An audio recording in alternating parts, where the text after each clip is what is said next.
ஆரம்பத்தில் மூங்கில் மரங்களை சின்ன சின்ன துண்டுகளாக வெட்டி அதை அரைச்சி நல்லா கூழாக்குறாங்க. அந்த கூழை நல்லா காய்ச்சிட்டு அதில் இருக்கிற தண்ணீரை வடிகட்டிட்டு கடினமான தகடு போன்ற பொருள் மேலே போட்டு அழுத்தி எடுத்தால் காகிதம் உருவாகுது. இப்படி தான் சீனர்கள் காகிதத்தை உருவாக்கியிருக்காங்க. அரேபியர்கள் மூலமாக இந்தியாவுக்கு கிபி 400ல் காகிதம் அறிமுகப்படுத்தப்படுது.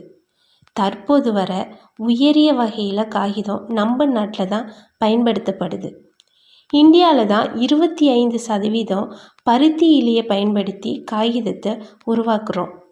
காகிதத்தோட நிறம் கால்நடைகளோட சாண நிறம் தான் 18ஆம் நூற்றாண்டு வரை இருந்தது.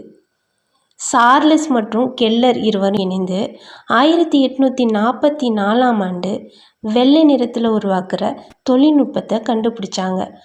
அன்னிலிருந்து காகிதம் வெள்ளை நிறத்தில் தயாரிக்கப்படுது. காகிதம் தயாரிக்க காடுகளில் ஏராளமான மரங்கள் வெட்டப்படுவதை தடுக்க உருவான தொழில்நுட்பம் தான் மறுசுழற்சி காகித தயாரிப்பு.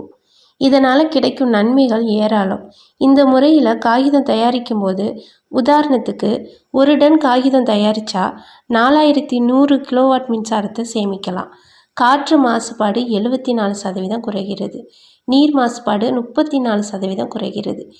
இந்தியாவில் 1996ஆம் ஆண்டு இந்த தொழில்நுட்பத்தை அடிப்படையாக கொண்டு தான் முதல்ல தொழிற்சாலை குஜராத்தில் அமைக்கப்பட்டது.